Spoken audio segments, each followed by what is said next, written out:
بسم اللہ الرحمن الرحیم، السلام علیکم۔ ٹاکر 7 کے ساتھ میں ہوں اعتزاز تقی اور میرے ساتھ موجود ہیں سجاد ترین صاحب۔ ناظرین، آج کے پروگرام میں سب سے پہلے ہم ذکر کریں گے کہ وزیر اعظم پاکستان نے علماء و مشائخ کے ساتھ گفتگو کی ہے اور یہ ان کو کہا ہے کہ وہ لوگوں کو ریاست مدینہ کے اصول سے آگاہ کریں، اور اس کے علاوہ بھی گفتگو کی ہے، وہ بھی پروگرام کا حصہ بنائیں گے۔ اس کے ساتھ ساتھ ہم بات کریں گے کہ بلاول بھٹو زرداری نے آج سینٹ انتخابات کے حوالے سے جو حکومت اوپن بیلٹنگ کروانا چاہ رہی ہے اور اس کے لیے جو اقدامات کیے گئے ہیں اس کے حوالے سے کامنٹ کیا ہے، اس کا بھی ذکر کریں گے۔ آج D G I S P R نے بھی گفتگو کی ہے، ان کے حوالے سے بھی گفتگو کریں گے، اور اس کے ساتھ ساتھ علی صدپارہ کا معاملہ جو کہ ایک افسوسناک سانحہ بھی ہے، اور اس قوم کے لیے ان کے حوصلوں کے حوالے سے جو گفتگو ہو رہی ہے اس کو بھی آج پروگرام میں شامل کریں گے۔ جاتری صاحب، سب سے پہلے تو آج وزیر اعظم نے علماء و مشائخ کے ساتھ گفتگو کی ہے، بہت سی باتیں ہوئیں، انہوں نے کہا ریاست مدینہ کے اصول کے حوالے سے، مسلم ممالک کی کارکردگی کے حوالے سے انہوں نے ذکر کیا، مگر میرا سوال یہ ہے کہ علماء و مشائخ کے ساتھ یہ کوئی پہلے سے شیڈول تھی میٹنگ، ایک دم شیڈول ہوئی ہے، کیا وجہ ہے؟ نہیں، میں آپ کو عرض کروں کہ حکومت جو ہے وہ مختلف ہوم ورک جاری رکھتی ہے، حکومتی ادارے مختلف ہوم ورک جاری رکھتے ہیں۔ آپ نے یہ دیکھا ہوگا کہ جب سے پی ڈی ایم کا یہ اب جب جلسہ ہوا اب مظفر آباد والا، اور اس میں پی ڈی ایم کے جو لوگوں نے لب و لہجہ اختیار کیا اور جس طرح کی گفتگو کی، پھر اس کے بعد مولانا فضل الرحمان صاحب کے ایک دو انٹرویوز جو آئے، تو میں سمجھتا ہوں کہ ان کو کاؤنٹر کرنے کے لیے حکومت نے ایک متبادل منصوبہ بندی بنائی ہے اور تمام علماء مشائخ سے تعاون حاصل کرنے کی کوشش کی۔ آج پرائم منسٹر نے بہت کھل کے وہاں باتیں کی ہیں۔ پرائم منسٹر نے یہ بھی کہا ہے کہ میں اکیلا کچھ نہیں کر سکتا، میں اکیلا کرپشن ختم نہیں کر سکتا۔ میں سمجھتا ہوں آج پہلی دفعہ انہوں نے وہ جو ایک ان کا جوش اور جذبہ ہوتا تھا وہ تھوڑا سا مان نظر آ رہا ہے، جس میں وہ کہتے تھے کرپٹ کو نہیں چھوڑوں گا، کرپشن یہ کروں گا کہ پورا معاشرہ آگے آئے اور علماء جو ہے وہ آ کے لوگوں کو بتائیں۔ دیکھیں، میں آپ کو عرض کروں، علماء تو لوگوں کو صرف یہ بتا سکتے ہیں نا کہ آپ کرپشن نہ کریں، کرپشن بری بات ہے، آپ جھوٹ نہ بولیں، جھوٹے مقدمات نہ بنائیں، آپ لوگوں کو زمینوں کے معاملات میں نہ الجھائیں، ٹھیک ہے، لیکن علماء کسی کے خلاف ایکشن نہیں کر سکتے۔ مسجد پہ ممبر پہ بیٹھ کے آپ صرف لوگوں کو درس دے سکتے ہیں۔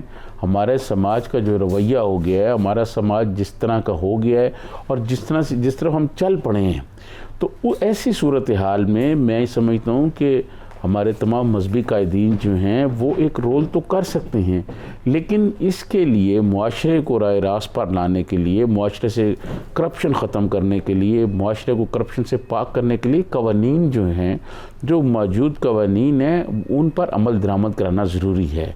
پرائم منسٹر نے آج یہ کہا کہ میں اکیلا آدمی نہیں کر سکتا۔ اگر ملک کا پرائم منسٹر جو ہے، جس کے تھم کے نیچے سارے ادارے، سارے اختیارات ہیں، وہ اگر یہ کہے کہ جی میں اکیلا کرپشن نہیں ختم کر سکتا، معاشرہ ساتھ دے، معاشرے میں علماء دین ہیں، یہ کوئی معاشرے کا فرد ہے، میں ہوں یا آپ ہیں، ہمارے پاس تو کوئی اختیار نہیں کہ ہم کسی کرپٹ آدمی کو سزا دے سکیں۔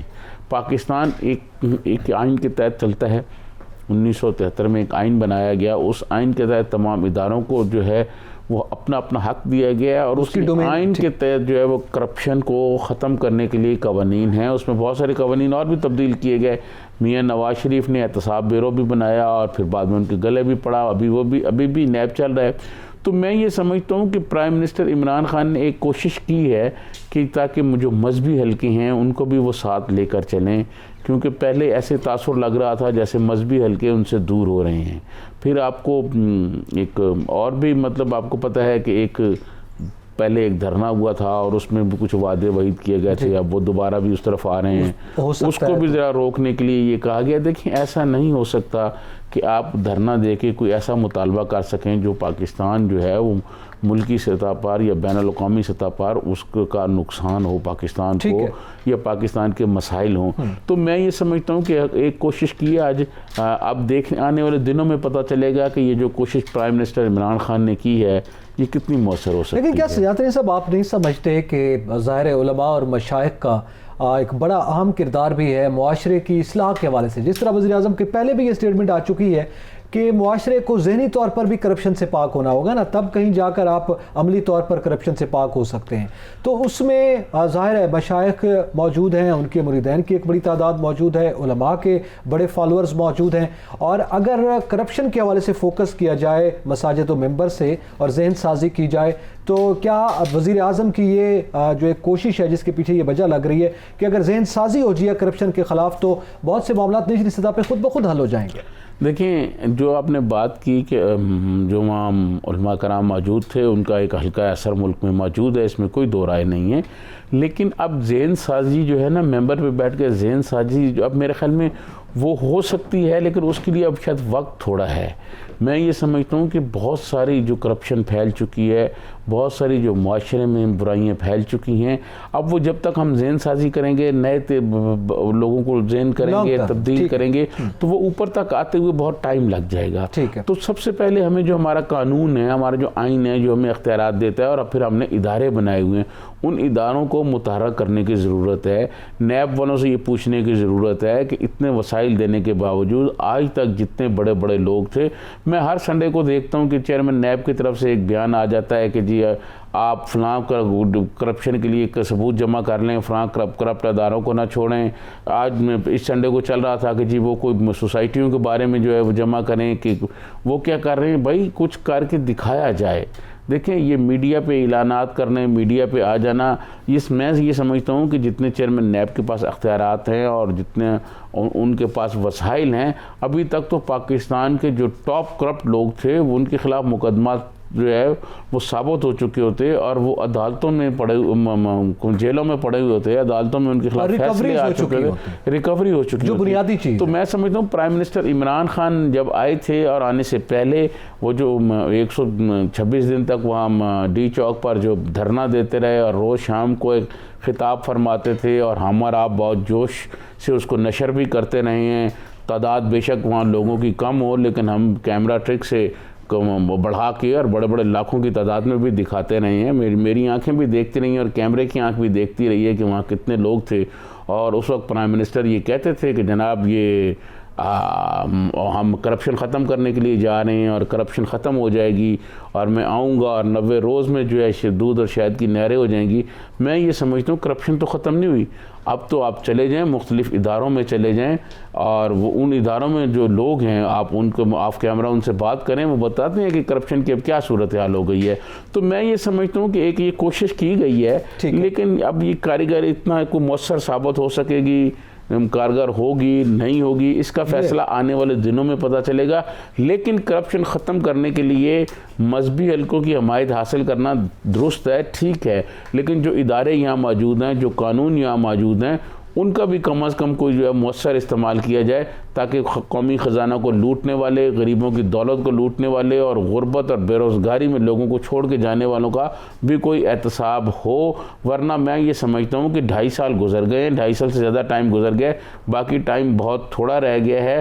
اور جیسے جیسے جو ہے یہ ہم 4 سال میں داخل ہو جائیں گے تو آخری سال تو 1 سال پہلے الیکشن کمپین شروع ہو جاتی ہے. تو پرائم منسٹر کا جو عمل ہے جی وہ ہونا چاہیے، اور پرائم منسٹر عمران خان صاحب کو جلدی کرنی چاہیے. اب اس کو بہتر طریقے سے وہ کرنا چاہیے. وہ تو چاہ رہے ہیں صاحب، وہ تو جلدی کی آپ بات کر رہے ہیں. وہ تو کہتے ہیں میں آج لٹکا دوں، جو لوگ جن کو وہ چور ڈاکو کہتے ہیں ان کو بس میں ہو تو وہ ابھی لٹکا دیں اور ریکوری بھی پوری کریں. پرائم منسٹر اب ظاہر سسٹم کی کرپشن کا پرائم منسٹر کی یہ بس کی بات نہیں ہے کہ پرائم منسٹر جس کو چاہیں یہاں یہ کوئی جنگل کا راج تو نہیں ہے، یہ کوئی جنگل کا راج ہے کہ آپ جس کو چاہیں لٹکا. سر آپ نے جو قانون بنائے ہوئے ہیں، جو آپ کے پاس جو ادارے ہیں، وہ ادارے کے لوگ کیا کر رہے ہیں؟ آپ مجھے بتائیں. سر آپ نے جب انجینئر کو لگا دیا انویسٹیگیشن پہ کہ جی آپ یہ کریں، کورٹ میں یہ بات ثابت ہوئی ہے نا جب عرفان منگی صاحب سے ڈی جی نیب سے پوچھا گیا ہے. تو میں یہ سمجھتا ہوں کہ یہاں انویسٹیگیٹرز کی ضرورت ہے، یہاں ان لوگوں کی ضرورت ہے جو وائٹ کالر کرائم کو پکڑ سکیں. تو یہ آنے کی ضرورت ہے. آئین اور آئین موجود ہے، قانون موجود ہے، احتساب عدالتیں جو سپریم کورٹ نے کہا ہے وہ بنائی جائیں. وہ زیادہ تر ابھی تک کیوں نہیں بن پا رہی؟ وہ بنائی جائیں، مقدمات تیزی سے سنے جائیں، ثبوت جمع کیے جائیں. نیب ایسا نہ کرے کہ کسی کو اگر نیب کورٹ سے سزا ہو جاتی ہے تو جب اعلیٰ عدالتوں میں وہ کیس جاتے ہیں تو الٹا شرمندگی کا باعث بنتا ہے. نیب وہ کام نہ کرے کہ جسٹس آصف سعید کھوسہ نے یہ کہا تھا جب اس چیف جسٹس ہے سپریم کورٹ کے، انہوں نے کہا کہ ہم سمجھتے ہیں کہ نیب جو ہے، ہم بطور ادارہ یہ سمجھتے ہیں کہ نیب جو پولیٹیکل انجینئرنگ کے لیے استعمال ہو رہی ہے.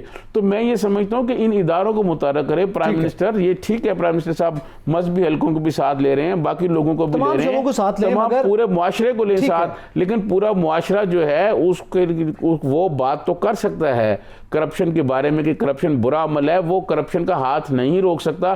کرپشن کا ہاتھ روکنے کے لیے جو حکومتی ادارے, جو حکومتی مشینری ہے, اس کو متحرک کرنا پڑے گا. اور خدا کے لیے کو متحرک کیا جائے, ایسے نہ کیا جائے کہ 2.5-3 سال میں جو طرح جو کچھ ہوا ہے وہ گزر گئے. اسی گفتگو کا ایک اور بڑا اہم پہلو ہے, میں چاہوں گا کہ مختصر اس پہ بھی ہم گفتگو کریں اور اس کے علاوہ دیگر موضوعات پہ بھی بات کریں گے, لیکن یہاں پہ ناظرین وقت تو ایک بریک کا, ہمارے ساتھ رہیے گا.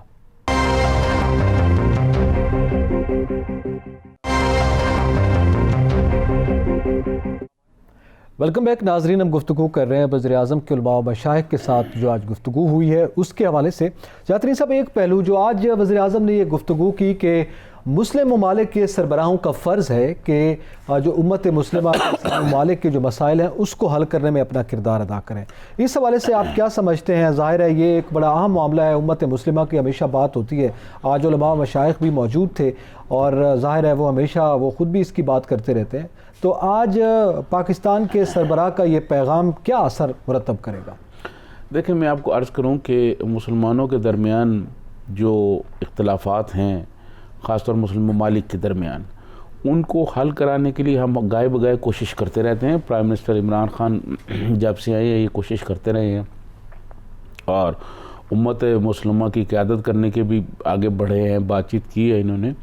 لیکن میں یہ سمجھتا ہوں کہ جو اختلافات ہیں وہ ایسی نوعیت کی ہیں کہ خود جو مسلمان ممالک نے اپنے مسائل حل کرنے کے لیے ایک ادارہ بنایا OIC, تو وہ بھی ناکام رہا ہے. وہ بھی ناکام رہا ہے کیونکہ مختلف ممالک کے درمیان جو فکری اور نظریاتی اختلافات موجود ہیں, جس میں ایران اور سعودی عرب ہے, تو وہ اور دونوں آئل پیدا کرنے والے ملک ہیں, آئل پروڈیوسر ملک ہیں. اگر میں سمجھتا ہوں کہ یہ ایک دوسرے کی مخالفت, ان کی مخالفت اگر کم ہو جائے, اختلافات ان کے درمیان کم ہو جائیں, تو مسلمان بہت زیادہ ترقی کر سکتے ہیں. میں یہ سمجھتا ہوں کہ یہ اختلافات ختم کرانے کے لیے ہمارے علماء جو ہیں وہ بھی اپنا رول کریں اور پرائم منسٹر عمران خان بھی رول کریں, تاکہ مسلمانوں کے جو مسائل ہیں وہ کم ہوں. آپ دیکھیں آئے روز ہم تمام مسلمان, میں کسی ایک کی بات نہیں کرتا, جب میں ہم کہتا ہوں تو ہم سے مراد پورے دنیا کے مسلمان ہوتے ہیں. ہم آئے روز مختلف مسائل کا شکار ہو رہے ہیں. ہمارے پاس بہت وسائل ہیں, جو مسلم ممالک ہیں, جیسے میں نے 2 ممالک کا نام لیا, ان کے پاس بہت زیادہ تیل ہے اور بہت سارے ممالک کے پاس بہت سے وسائل ہیں, لیکن غریب بھی ہیں, ہماری طرح کے ہیں, بنگلہ دیش ہے اور بہت سارے لوگ ممالک ایسے ہیں. تو یہ میں سمجھتا ہوں کہ ان کو جو وسائل ہیں, یا جو طاقتور اور سرمایہ دار جو ملک ہیں جن کے پاس وسائل ہیں, وہ غریبوں کی طرف اپنا رخ کریں, بجائے اس کے کہ اپنے نظریات پھیلانے پہ پیسے لگائے جائیں, اپنے نظریات آگے بڑھانے کے لیے یا اپنے حامیوں کو یہ سب کچھ کیا جائے.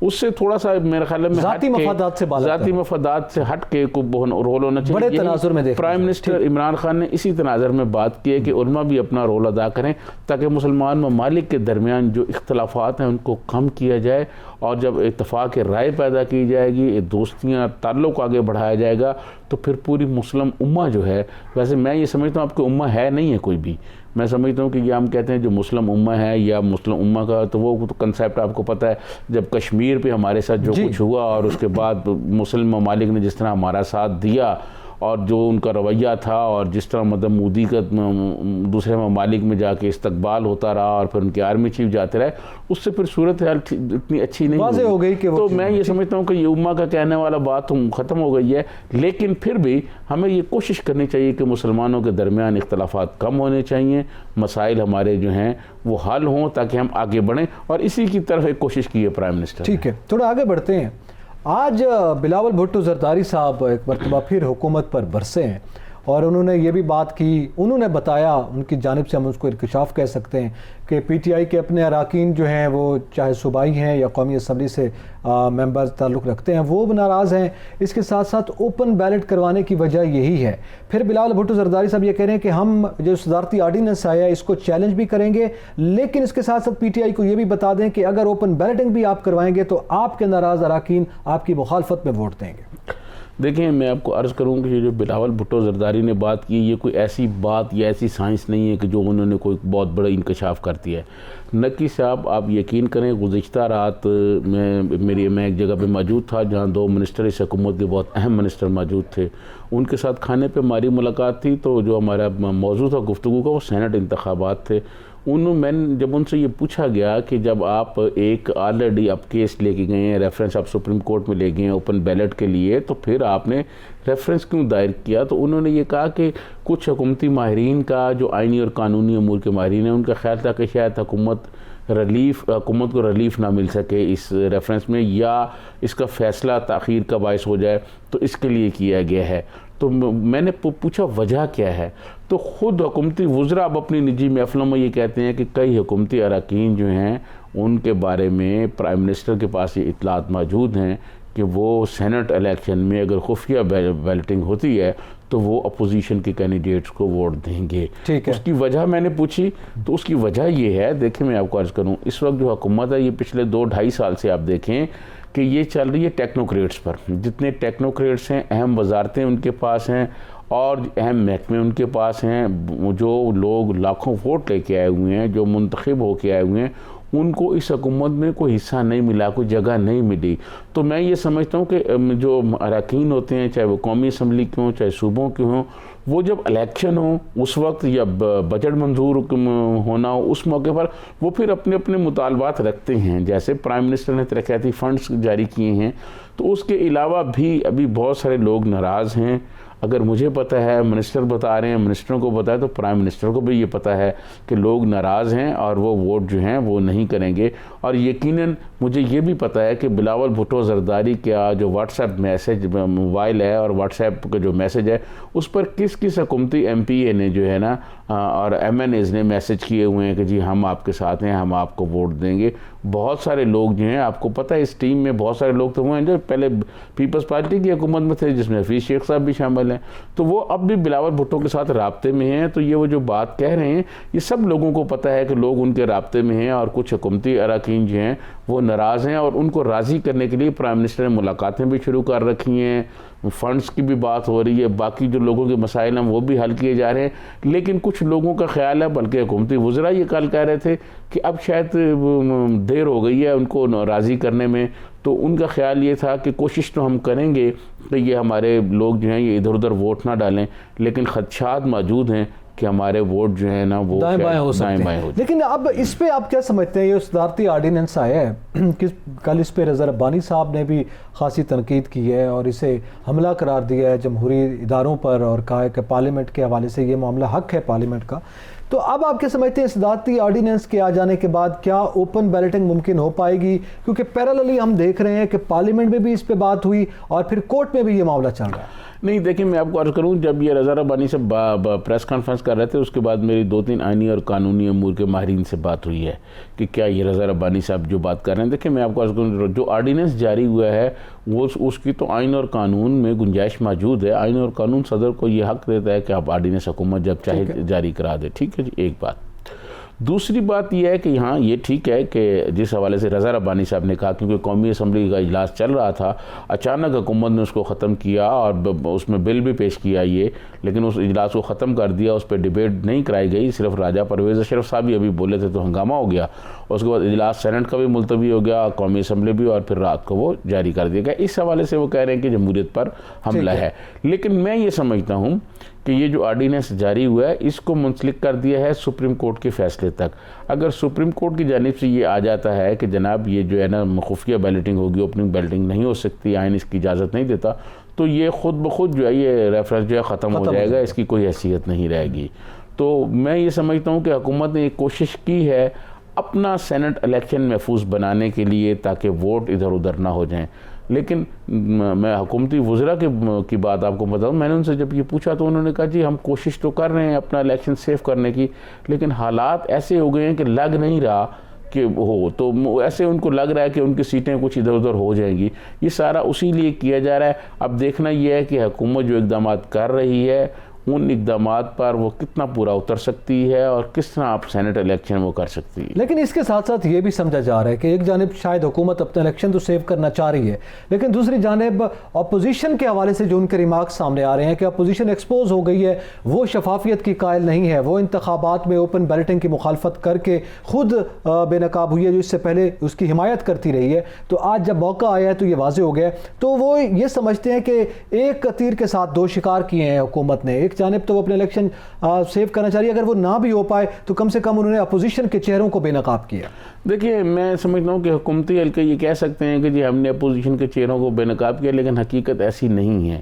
دیکھیں اپوزیشن تو آئین اور قانون کی بات کر رہی ہے نا، تو آئین میں تو نہیں ہے کہ آپ اوپن بیلٹنگ کے تحت الیکشن کرائیں، تو جب آئین میں نہیں ہے یا تو آئین میں آپ ترمیم کر لیں، ترمیم کے لیے آپ ترمیم کے لیے آئے تھے نا پارلیمنٹ، وہ آپ کے پاس اکثریت نہیں ہے، پھر خود شاہ محمود قریشی صاحب ترمیم کی بھی تو مخالفت کر رہی ہے نا اپوزیشن۔ دیکھیں میں عرض کروں کہ اگر حکومت کے پاس اپوزیشن مخالفت کرتی رہے، لیکن کیا اپوزیشن حکومت کے پاس اراکین پورے تھے؟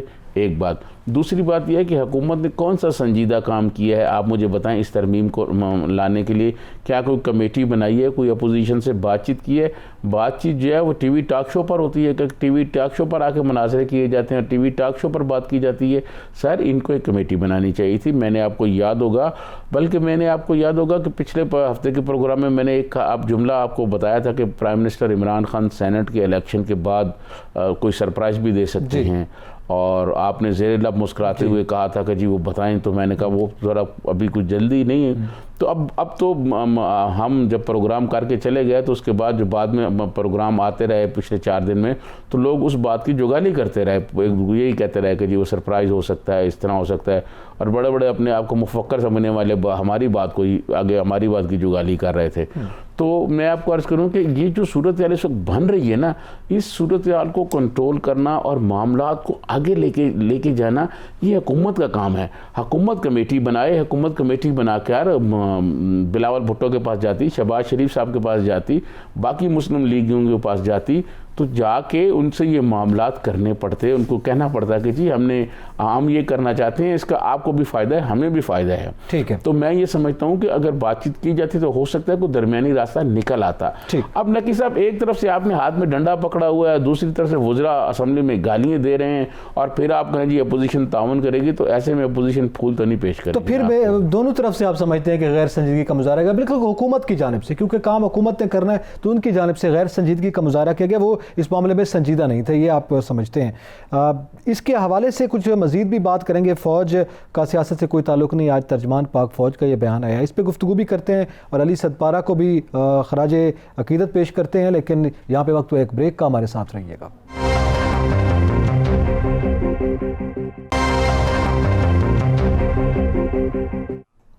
ویلکم بیک ناظرین، اب ذرا ذکر کریں گے کہ ترجمان پاک فوج نے کہا ہے کہ فوج کا سیاست سے کوئی تعلق نہیں، بیک ڈور ان کے کوئی رابطے نہیں، ان کو سیاست میں نہ گھسیٹا جائے۔ سجاد ترین صاحب اس پر آپ کے کیا کمنٹس ہیں؟ دیکھیں نقی صاحب، میں آپ کو عرض کروں کہ پاک فوج کی طرف سے بار بار یہ کہا جاتا ہے، میں آپ کو عرض کروں کہ پی ڈی ایم کے جو لیڈر ہیں وہ جب تقریر کرتے ہیں تو جوش خطابت میں پتہ نہیں کیا کیا باتیں کر دیتے ہیں۔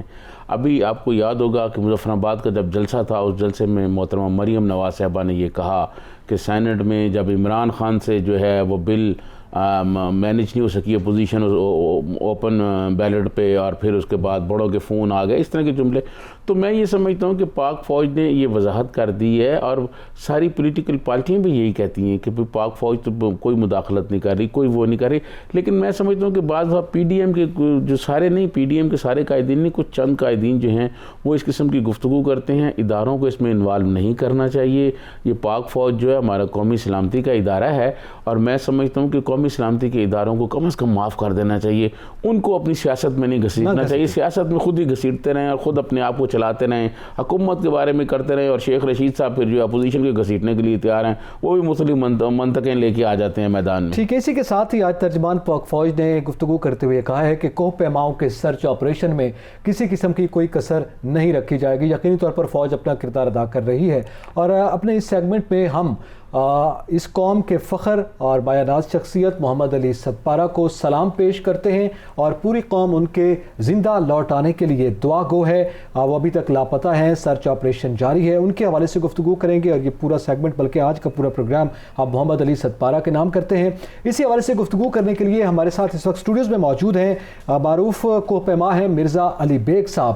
مرزا علی بیگ صاحب جو ہیں انہوں نے ماؤنٹ ایوریسٹ جو دنیا کی بلند ترین چوٹی ہے اس کو سر کرنے کا اعزاز حاصل کر رکھا ہے. اس کے ساتھ ساتھ جو 7 بر اعظم ہیں اس میں جو بلند ترین چوٹیاں ہیں تمام چوٹیوں کو سر کرنے کا بھی اعزاز ان کے نام ہے. یہ بھی ہمارے ملک و قوم کا سرمایہ ہیں اور فخر ہیں. ان کے ساتھ گفتگو کرتے ہیں. مرزا علی بیگ صاحب بہت شکریہ وقت دینے کا.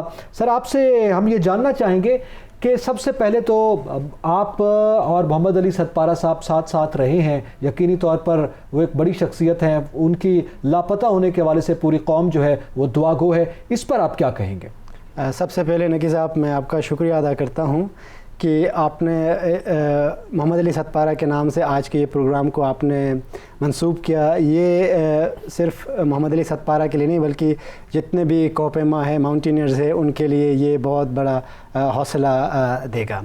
محمد علی ستپارہ کیونکہ میرے حساب سے وہ پاکستان کا بہت بڑا نام تھا ماؤنٹینئرنگ میں. جس طرح اگر آپ کہیں کہ کرکٹ میں اگر عمران خان صاحب کا نام لے تو اسی صف میں جو ہے نا محمد علی ستپارہ صاحب کا نام پاکستان کے ماؤنٹینئرنگ, بلکہ پاکستان میں نہیں بلکہ پوری دنیا کی جو ماؤنٹینئرنگ کمیونٹی ہے اس میں پاکستان کا وہ بہت بڑا چہرہ تھا, بہت زبردست نام تھا وہ. اچھا, اسی حوالے سے ہم آپ سے یہ بھی جاننا چاہیں گے کہ ظاہر ہے وہ اس وقت لاپتہ ہیں, پوری قوم ان کے لیے دعا گو تو ہے, فوج بھی سرچ آپریشن کر رہی ہے, مگر آپ کیا سمجھتے ہیں, آپ خود کوہ پیما ہیں, ان کوہ پیمائی کی مشکلات سے آپ واقف ہیں, کیا آپشنز ہو سکتی ہیں, کیا وجوہات ہو سکتی ہیں کہ ایک تو سرچ میں بھی مشکل پیش آ رہی ہے اور دوسری جانب ان کے لاپتہ ہونے کے حوالے سے بھی بہت سے سوالات جنم لیتے ہیں, آپ کیا سمجھتے ہیں, کیا وجوہات ہیں؟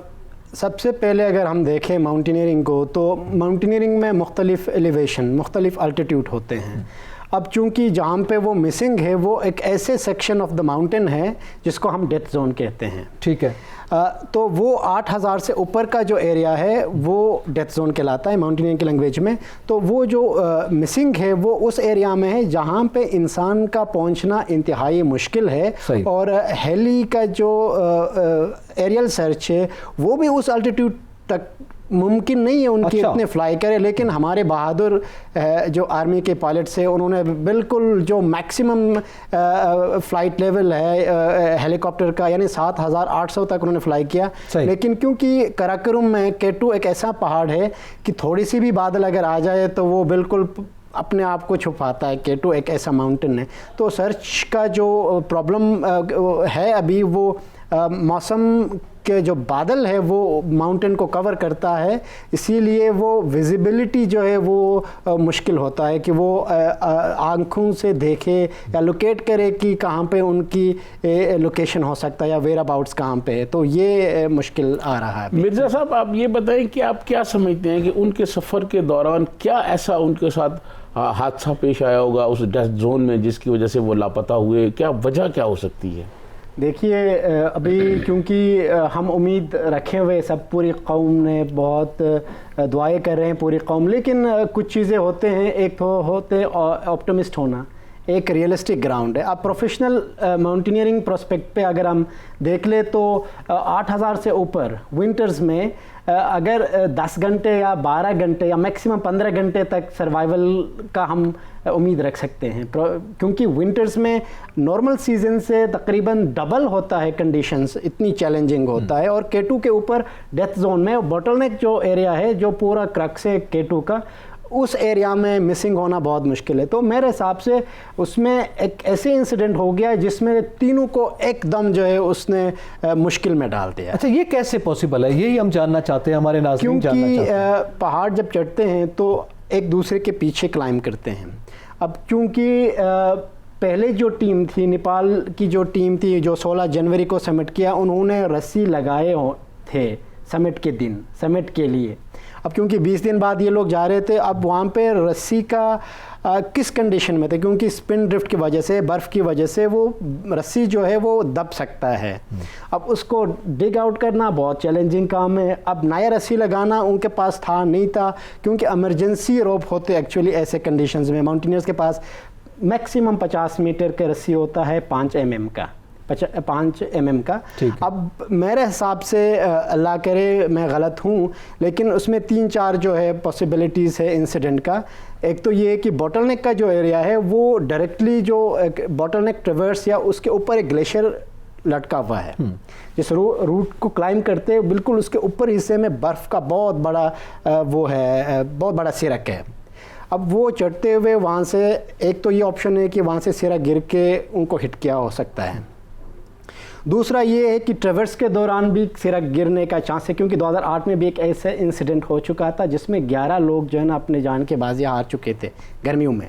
تو ایک انسیڈنٹ ٹریورس میں ہو سکتا ہے. دوسرا انسیڈنٹ جو ہے ٹریورس کا, جو باٹل نیک کی ٹریورس ہے وہاں سے ایک گلی ٹائپ کا ہے, وہاں پہ فریش سنو ہو تو وہاں پہ اوالنچ کا بہت بڑا ڈینجر ہے. اچھا, اگر یہ روپ چلے گئے ہیں تو تیسری اور چوتھی جو سب سے سیویئر کنڈیشن ہے وہ ہوا کا ہو سکتا ہے, کیونکہ ونٹرز میں جب ہوا چلتی ہے تو وہ جیسے میں نے کہا کہ نارمل کنڈیشن سے ملٹیپلائی ہوتا ہے, تو وہ ہوا جو ہے وہ اڑا کے لے جا سکتا ہے. وہ کیونکہ وہ ریچ پہ جب کلائم کرتے ہیں تو وہ کوئی سپورٹ نہیں ہوتا, اس طرف بھی کھائی اس طرف بھی کھائی, ادھر چائنا اس طرف پاکستان اس طرف چائنا, تو وہ ریچ پہ چلتے ہیں. تو یہ 3-4 جو ہے پاسبلٹیز ہے, لیکن اللہ کرے غلط ہو, لیکن وہی آپٹمسٹک اور ریئلسٹک کے بیچ میں ابھی ہے.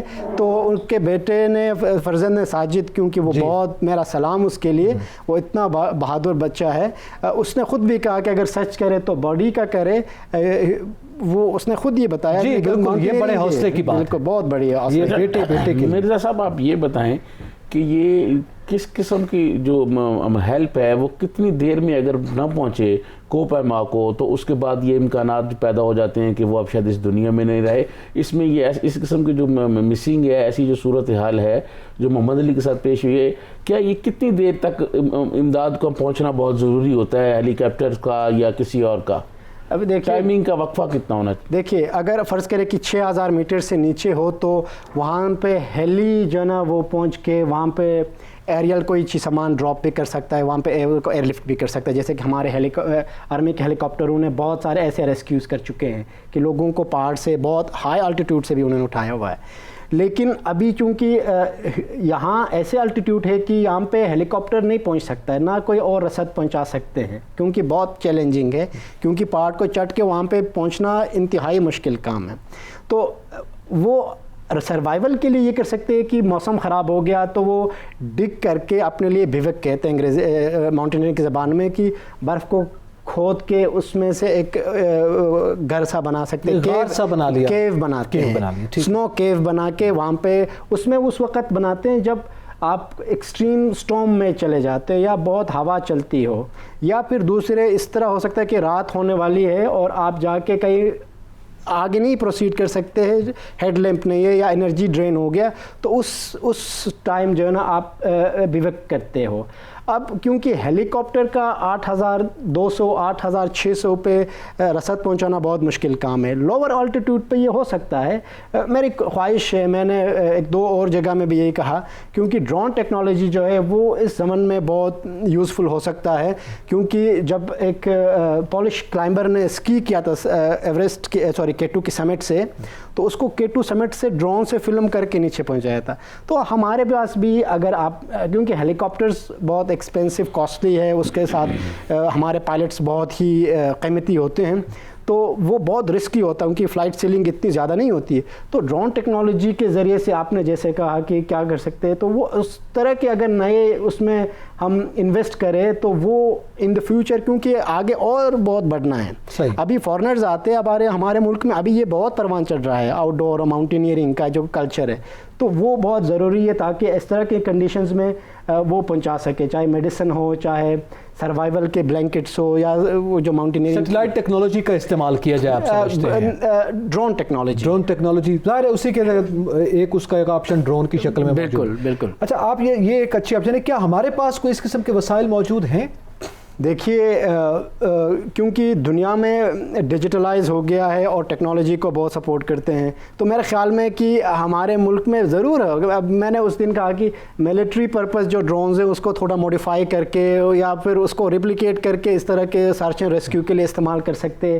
یہ بہت ہی مطلب فائدہ مند ہوگا اور آسان اور جلد ریسکیو اور سرچ کے لیے استعمال ہو سکتا ہے. اچھا، اس کے ساتھ یہ چونکہ آکسیجن کا ایک بڑا معاملہ ہے اور آکسیجن کی بات کی گئی ہے، جیسے کہ یہ بیان ہے محمد علی ستپارہ کا بیٹے سے جو مکالمہ تھا اور آخری الفاظ جو منظر عام پر ہے اس میں کہا گیا ہے کہ اگر تمہارے پاس آکسیجن ہے تو اوپر آ جاؤ. تو یہ ایک تاثر ہے کہ اس کو آکسیجن لینے کے لیے بھیجا گیا. تو آکسیجن ایک فیکٹر ہے، مین فیکٹر اس کو قرار دیا جا سکتا ہے، وہ ختم ہو سکتی ہے.